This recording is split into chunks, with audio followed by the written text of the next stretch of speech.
2,500 years ago, a Greek scribe wrote out a dazzling list of wonders.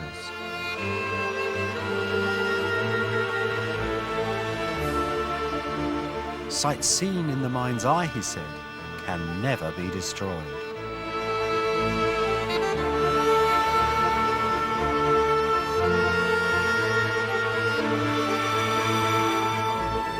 To this day, that magic list still haunts the modern world.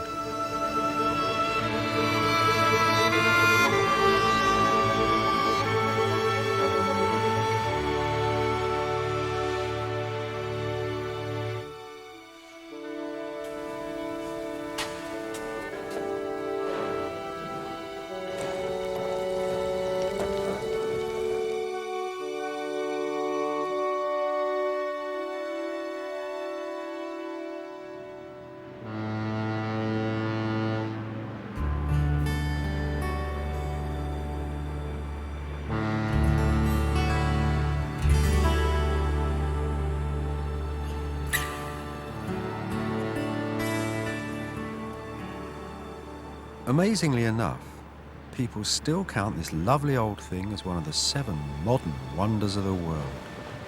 The Golden Gate Bridge, a little rusty now, more than half a century old, but still it seems counted as the best, counted as simply wonderful.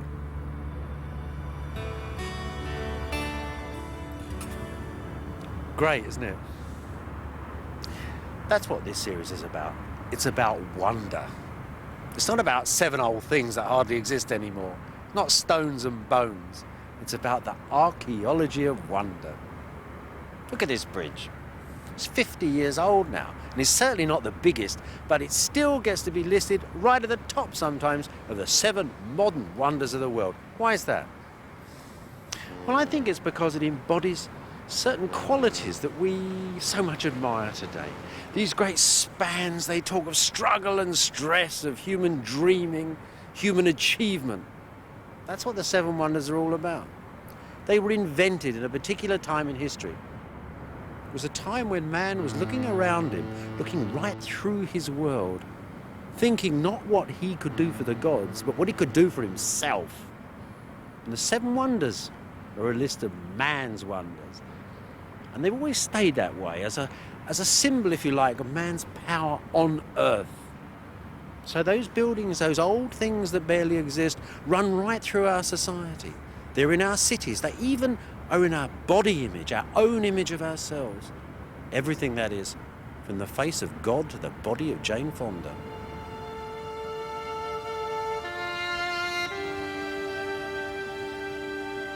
So what exactly were these 7 wonderful things?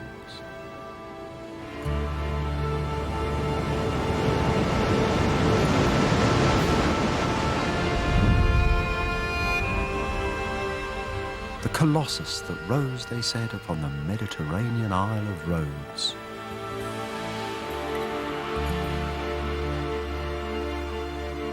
A great gaudy temple built at Ephesus in Asia Minor.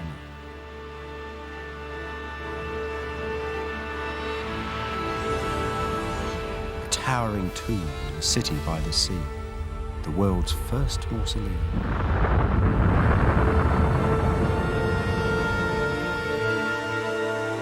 The lighthouse called the Pharos, to guide boats to the harbour of Egyptian Alexandria. An enormous statue of Zeus, king of the gods of Greece, in ivory and gold. And on the far Euphrates, Babylon's fabled hanging gardens. And always and forever, on every list of wonders, the pyramids of Egypt, the oldest, largest and most accurate stone buildings ever made.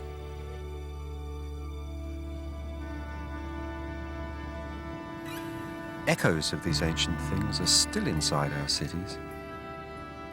At San Francisco, a pyramid stands inside the earthquake zone. The clock tower in the docks is modelled on the ancient lighthouse. A hotel is filled with images of hanging gardens built far away on the flat plains of Iraq to please an alien queen. From Cape Town to Las Vegas, all modern cities have their wonders in them. The 7 ancient wonders are still a part of what a city is. So where on earth and when did this extraordinary list first see the light of day?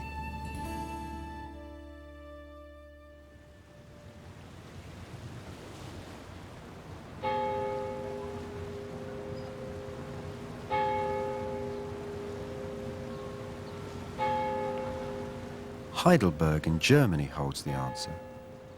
5 centuries ago, the pretty little town held an extraordinary treasure. The greatest collection of ancient books the West has ever known.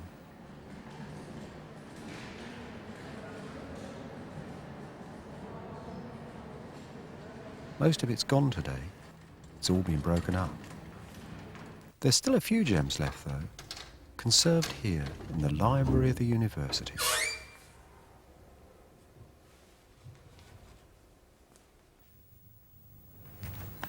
You know, that is amazing.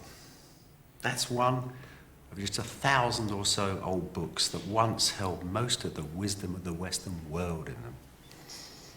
You know, my first childhood memories of the 7 Wonders is sitting with my grandparents, looking at a book. It was about that big.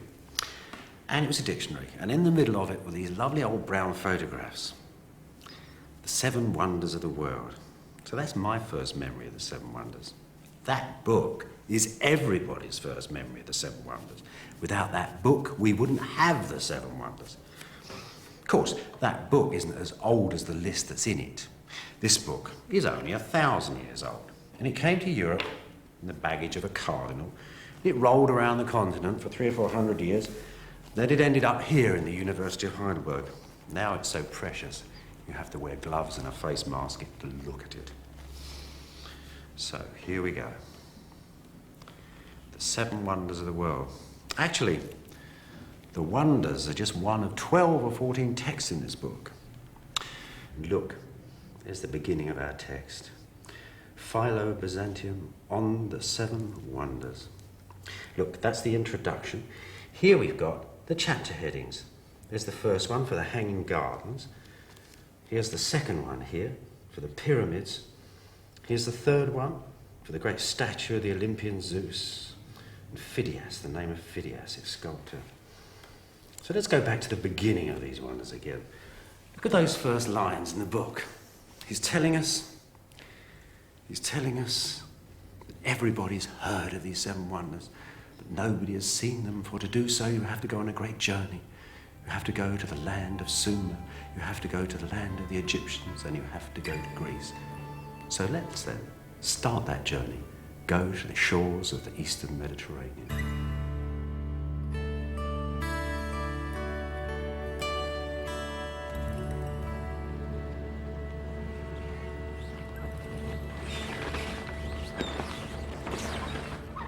We're sailing out of the port of Halicarnassus, home of one of the 7 wonders, sailing across the Mediterranean towards several others of them.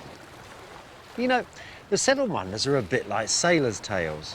Some of them were well-known things in well-used ports. Others were out there somewhere, magic, mystical, garbled memories of things that nobody had ever really seen. Sort of things that keep travellers travelling, really. This, then, is the highway of the ancient world. There weren't many roads, and what there were very bad. So the 7 wonders is a story, really, about things at sea on the highway of the ocean, and it's best explained on a map of the sea. Look, I'll draw you a wonderful map. Here, Greece, with its 3 points. We go round up to the Black Sea. Here's Turkey, swing round and down along the southern coast of the Mediterranean to Egypt. Now, as soon as you made this map, the 7 wonders start to make some sense. They're not just 7 things. Start at Halicarnassus, where we've just come from. Right, the home of the mausoleum.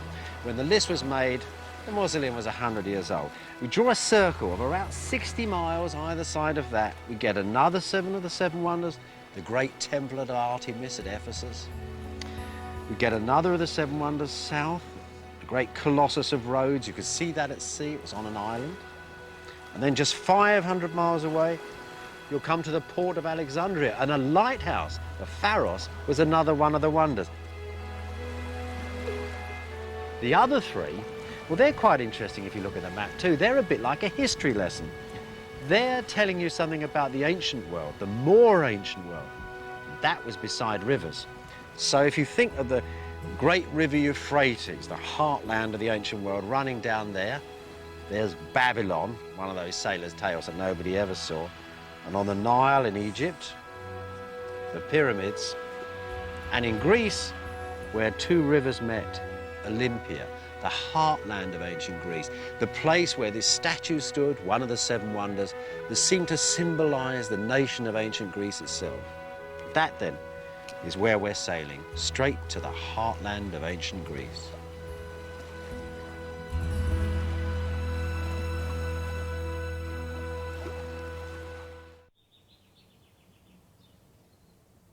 Visiting great Zeus, one of the 7 wonders of the world, was planned like a splendid drama. Visiting the Parthenon in Athens still holds something of that drama's opening act.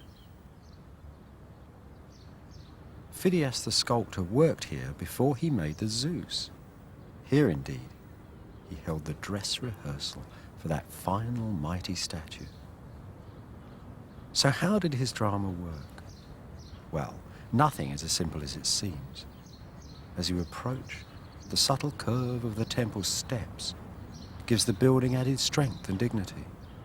And there are other tricks as well, all working to produce the same effect. The surprising end result, and this is the drama's first act, is that this great temple puts you at your ease. It seems to smile at you. I think the single most beautiful thing about the Parthenon is its scale. Not its size. It doesn't overwhelm you like the 7 wonders would have done. It enfolds you. It somehow ennobles you. It makes you feel bigger, like you're walking with the gods, but it keeps you human. And the very stones themselves are beautiful. They're cut like jewels. They're warm in the sun and translucent like human skin. Inside the Parthenon stood the second act. Phidias' huge statue of Athena, made 10 years before he made the Zeus. It was as high as the restorer's crane. There's nothing left now, though. To see something of Phidias' magic, then, to see the drama's second act, you must go somewhere else.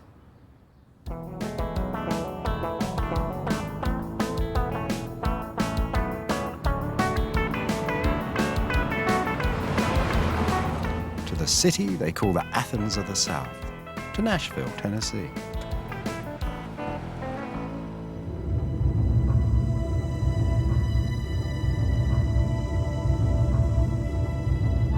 That's the trick then.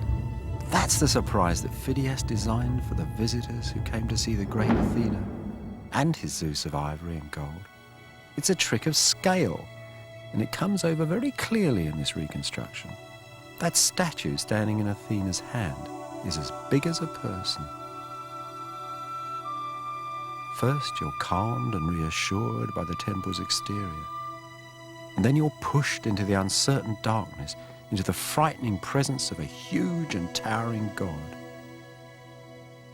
It's a piece of pure theatre used by Phidias to set an aura of reverence, of fear, of faith and wonder around his statues. Judging by its ancient fame, the place where the trick worked best of all was the temple of Zeus at Olympia in southern Greece.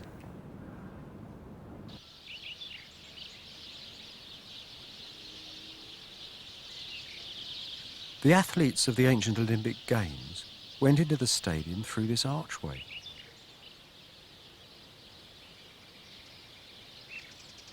Male Greeks competed here for 1,300 years and more. The sacred games of Zeus. These footprints mark the place where a victor's statue stood. 3,000 of them clustered round the altars and temples of almighty Zeus.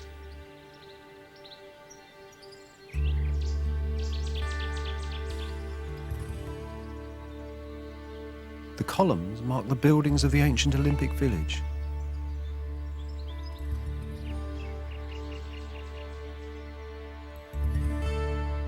Here, athletes and spectators made offerings together, and they walked up the steps of Zeus's temple to see one of the wonders of the world.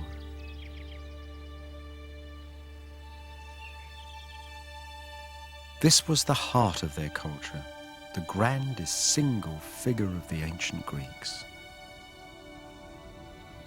Zeus's skin was made of plates of ivory, his hair of gold.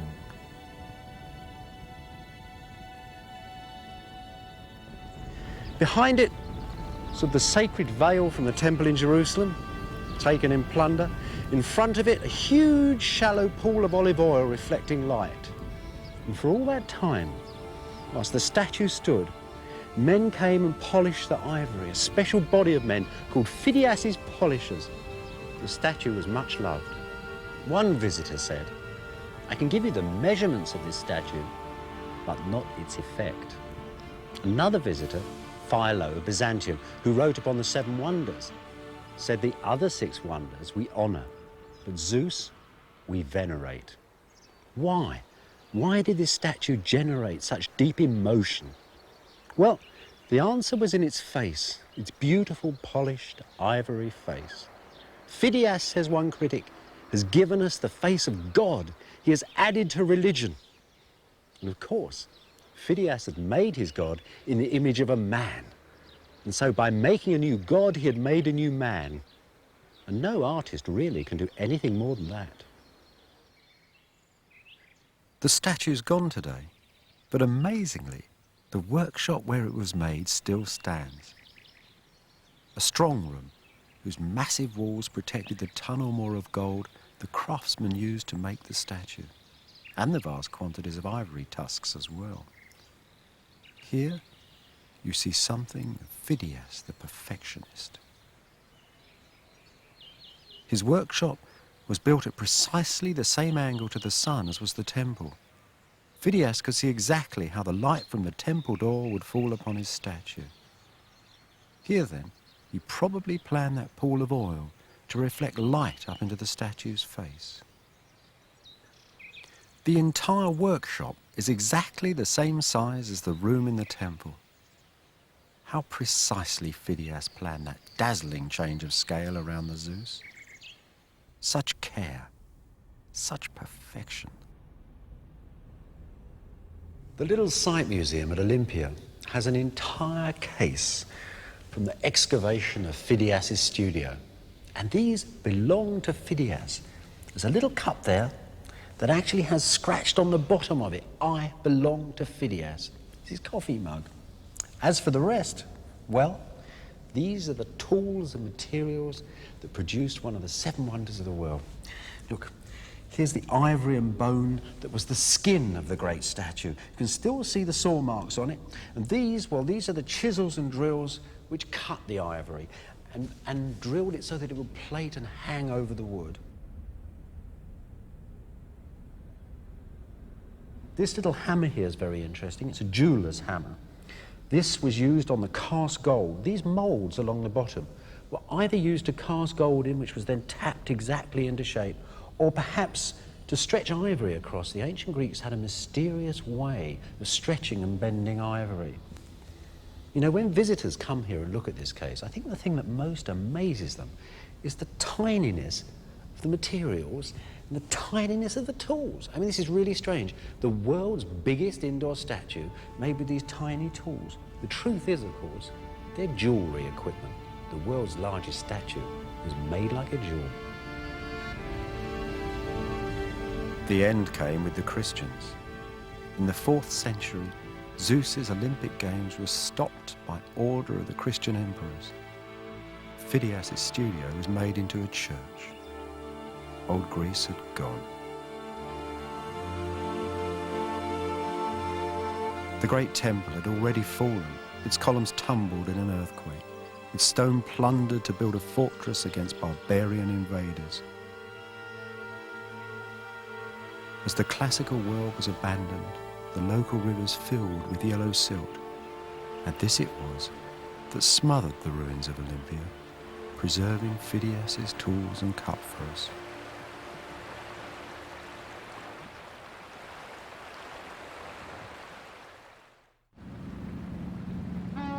Zeus's great statue had been carried off, taken away to Istanbul, or Constantinople as it was then called.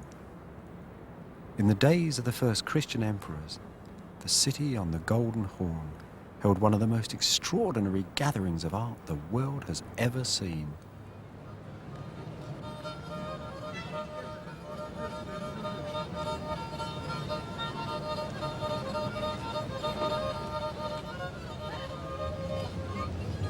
This brick circle marks the entrance of the palace of the pious Christian eunuch Lausus.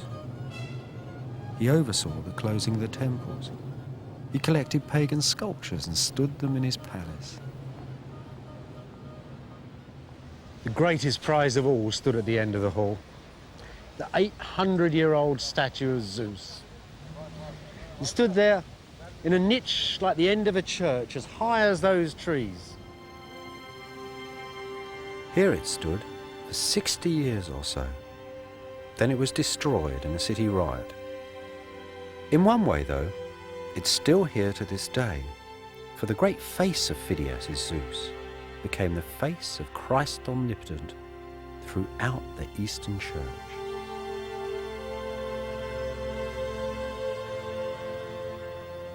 This is the little church of St. Saviour in Kora in Istanbul, one of the most beautiful Byzantine monuments that survives, a theological jewel basket. And here's great Zeus on its walls. Zeus as Christ, 1,000 years after the ivory original burned to ash in Lausus Palace. There's St. Peter there, holding the keys of heaven. He's always shown like that. He's a man with a roundish face, blonde curly hair, and a short blonde beard. Now, look at St. Paul. He's always shown like that, completely different. Thinning hair, high dome forehead, long straggly beard, and a great hooked nose. So anybody who came in the church would have known who they were from their traditional portraits alone. Now look up the top, seated on his throne, the Olympian Zeus as Christ. How on earth was it, though, that a pagan god came to stand as the very image of Christ? Well, for one thing, the Olympian Zeus in Lausus Palace was a very wonderful thing in its own right. And for another, that same statue had already stood as an image of supreme divinity for almost 1,000 years.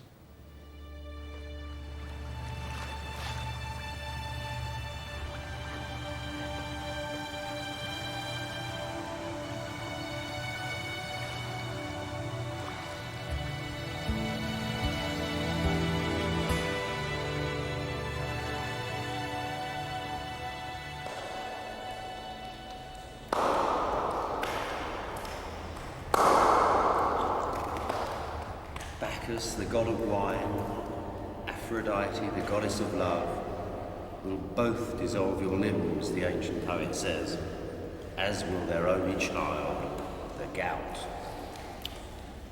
You know, lying here in this lovely old Turkish bath was actually a direct descendant of Greek and Roman baths. I can't help thinking how everybody else looks nothing like a Greek sculpture. And yet, you know, that idea of Greek sculptures and Roman sculptures representing somehow the ideal of physical beauty is still in us today. It's a long way from the truth, of course. You know, a little while ago there was a research project that measured thousands of Italian and Greek airmen. And they measured them against classical statues, and guess what? They were nothing like the same at all. And again, if you're in Mediterranean lands and you see women who've worked in fields all their lives, they look more like Roseanne than they do like Madonna. And yet this idea in us that somehow there's this classical figure trying to get out is still very strong. Hence aerobics and slimming and all the rest of it. Where on earth then did this amazing ideal of classical beauty come from, and why is it still with us? The short answer, of course, is Greek sculpture. Its ancient images are still alive in us. Sculptors like Phidias had fixed the basic body image with statues like the Zeus. In the centuries that followed, though, sculpture became more animated, what many Westerners would still call more natural.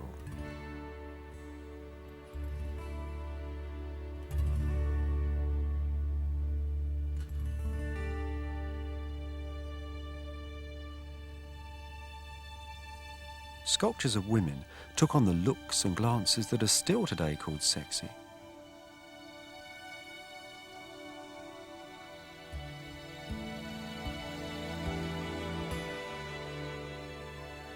And men went into lifelike action. Bestriding the entrance of a harbour, the legendary Colossus, the other statue of the Seven Wonders, became a famous image of this brand new mobile type of sculpture. Above all, this was an image created by artists working on the portraits of a single man, Alexander the Great. Look at that wrinkle on Alexander's forehead. It's quite real, isn't it? Like he just furrowed his brow. The hair too, it's like there's wind blowing through it. It's all rough and like real hair, you might think. Like this cheek too. Get down here and really look at it. You can see the sculpture's actually made 4 different movements across the face. One for the cheekbone, one for the nose, one for the mouth, another for the chin. He's really interested in skin, this guy. He's interested in skin stretching over the muscle. You get the feeling that if a fly settled on this marble, it would twitch. Alexander changed history. That's why this new type of sculpture is so appropriate. He changed history when he marched from Macedonia to India. He actually put human affairs at the front. There was a time when you could say that was before Alexander's conquest and after. Alexander had become a man of destiny in time.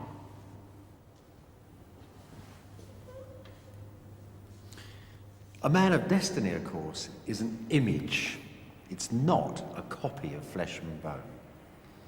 Just as Hitler had Leni Riefenstahl, just as Garbo had Hollywood, so Alexander has his image maker. He had a sculptor, a court sculptor called Lysippus, and he invented the first image of man as hero. Did a lot for Alexander. One thing he did was to get the gentle curves of Greek sculpture and really throw them about. You can see this torso going down, the legs go cross. It's a real man of vim and vigour here. I mean, this muscle, which shows that Alexander was a pretty powerful javelin thrower, has been accentuated so it clamps down on the thigh. But the biggest thing he did was to decrease the traditional size of the Greek head. That normally fitted into the body by about 7 or 8 to 1. Lysippus made it 10 to 1. Alexander's head got smaller. He ended up looking more like an American football player or Schwarzenegger or something. Lysippus really did a number on the face, though. And he's made us a modern hero. I mean, this guy could go straight into the movies, couldn't he? It's a very strange story about how this particular look came about, because the real Alexander was truly long-haired, it seems, but rather short and a little deaf. So when he was surrounded by his courtiers, his typical pose was of actually slightly straining to hear what was going on above him. What Lysippus did, the classic icon maker, was to turn these defects into heroic poses. So the slight craning, the twist, was turned into a pose as if he was directing armies. And of course that has caused the mouth to curl slightly and open a little. What Lysippus made for us here is really the first image of a star. Bits of this will survive in every star's picture, from Byron to Brando to the dying James Dean. What moved these ancient artists as they made the first images of modern heroes? as they showed Alexander fighting, riding and hunting, as they cast the Colossus of Rhodes, which after all was made by a pupil of Lysippus and was nothing more or less than a 110-foot ad for the brand new man. Go to the great eastern cities built by Alexander's generals and successors, built in the Hellenistic age, and you'll enter the world of the Seven Wonders.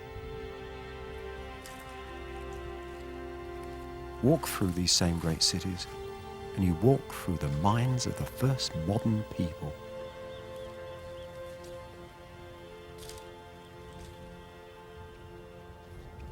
I'm strolling up the high road to Pergamum, one of the grandest cities of the Hellenistic East. These cities were completely incredible.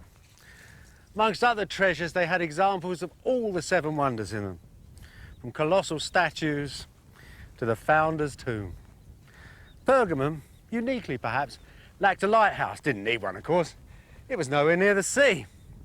It had its own technological wonder, though.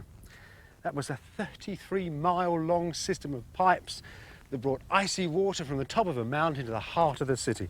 It's a real technological wonder. This here is just a part of the outflow. This is really a river they've diverted. And look, there's the name of the potter, still on the pipe. Now, this Hellenism, this age of Hellenism, people usually don't regard it very highly. Even the word Hellenism is pejorative. It means sort of like the Greeks. Now, think of ancient history. We are generally told that the beginnings of the modern world start in the classical period, right? By that they mean two things. On the one hand, they mean the ancient Greeks, as wise as owls in beautiful white togas, building the Parthenon, thinking beautiful thoughts, and generally rolling around the islands of Greece. On the other hand, a few hundred years later, the Romans pop up, much more interesting, very cruel, interesting party throwers, and they also throw a few Christians to the lions and things. Between those two polarities, however, is Hellenism. And that really is the heart of the seven wonders. Hellenism is the first modern age. Seven wonders, after all, are a range of aspirations and achievements of human imagination. This Hellenistic age is the first money economy. It's the age which really gave Rome its impetus and start. And also in the East, after a few hundred years, would see the birth of Christianity. The real wealth of the windy city of Pergamum could be seen from 50 miles away in the plain. There was a great column of black smoke which went up from the centre of this building. This was the great altar of Pergamum, the place where all the farm animals were slaughtered for the population to eat. The smoke, of course, was their bones and sinew burning, offered on the altars to the gods. And the smoke went up for century after century over the consuming town.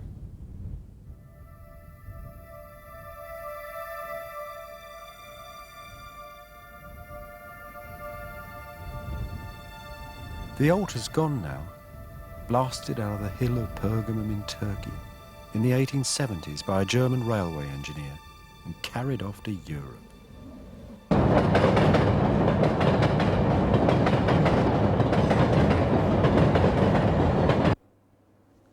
This, then, is what they've reconstructed in Berlin. They started making this about 180 years before Christ. They started 50 years earlier. It certainly would have been one of the seven wonders. It was that famous. As it is, it just made it into the Bible as the throne of Satan. This, of course, is what people come to see. The magnificent frieze that went right round the whole building. It tells a story. It tells a story of how the gods, these marvellous, implacable, rule-giving figures, fought the giants who used to run the world and won. The giants are losers. They're twisted, they're in agony. They're really the root of modern art. Everything from Francis Bacon to Robocops here. And some of them look like this man. Look at him. That's Alexander. His head's slightly turned, his mouth is a little open, his hair's awry. He's a human hero caught in the hands of the gods, and he's suffering. Here, The world that made the seven wonders is not listing its achievements, just telling us about the brutal struggle to achieve. You feel like you're in a Roman arena watching gladiators and wild animals killing each other. The nerves are at full stretch. The drapery licks around the figures like fire. There's Helios, the same god as the Colossus, racing in frenzy in his chariot across the sky.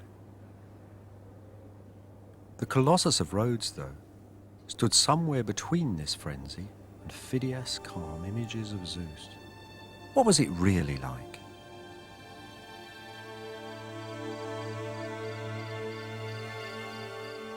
Out to sea, wrote Philo of Byzantium, out to sea lies the island of Rhodes which the sun raised into the light.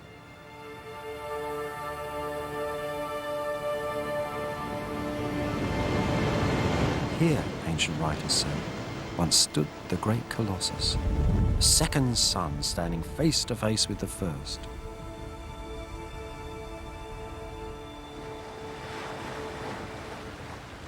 It was made about 280 BC by the sculptor Chares, one of Lysippus' pupils. Though it fell down after only 60 years, they say it was just as impressive as a ruin. Finally, the fallen statue was broken up by Arab soldiers and sold in Syria for scrap. In modern times, no one's seen a trace of it.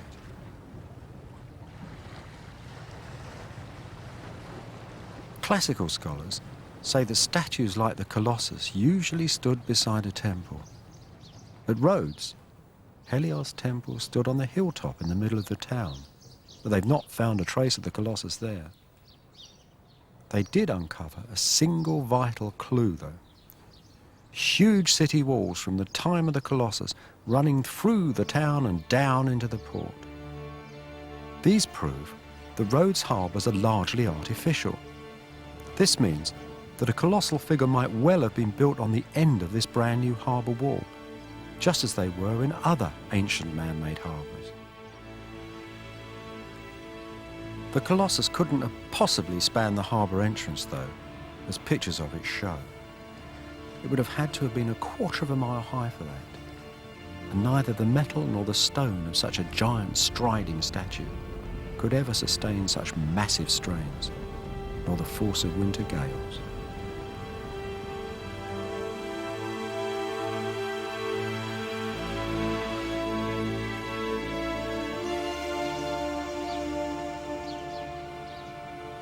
Today, the medieval fortress of St. Nicholas stands at the end of the harbour wall. It's half made of ancient masonry.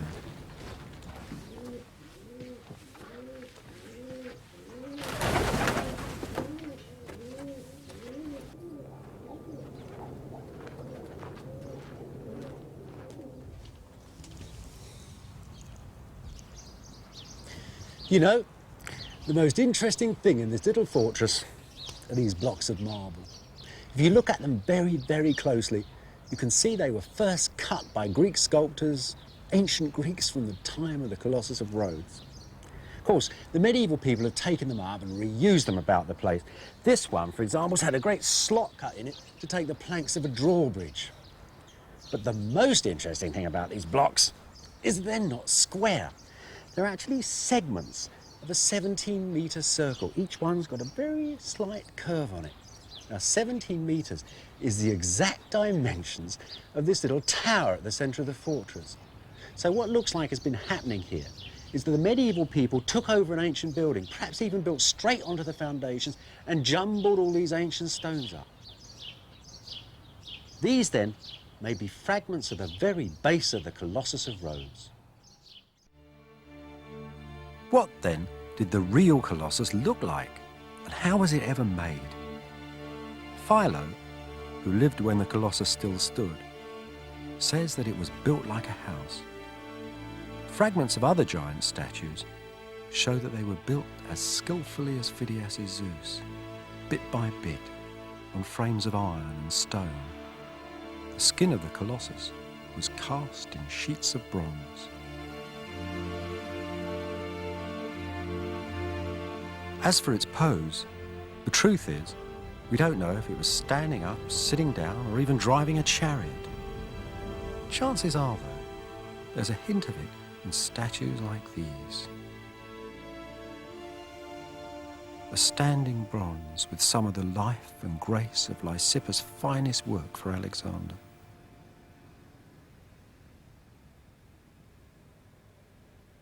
This marble giant is a copy of another Colossus, one made by Lysippus himself. The Colossus of Rhodes, though, was not tired and overblown like this poor old Hercules, but a young man with a handsome face, and that gives us another clue. This beautiful head was found on the island of Rhodes.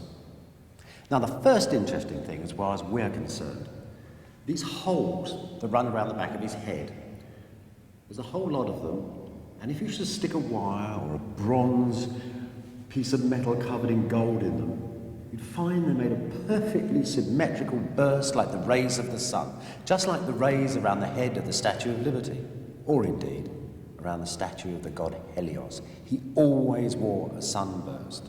So this then is the head of a statue of Helios, the god of the Colossus from the city of Rhodes.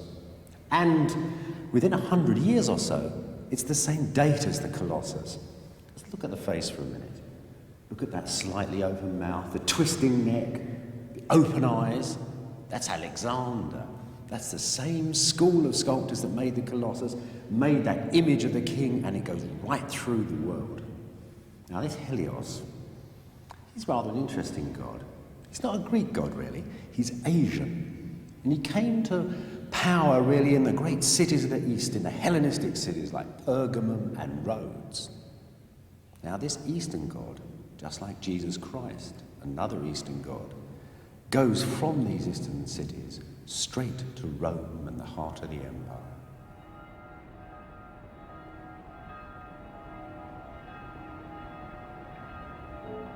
If you go to modern Rome, you'll still find images of the ancient sun god. When Christianity was beginning, the links between the Eastern gods were very close. Just like Christ, Helios the sun god was also the god of judgment who cast sinners from the light. And Helios too was born on December the 25th, and we still worship on Sunday, the day of Helios.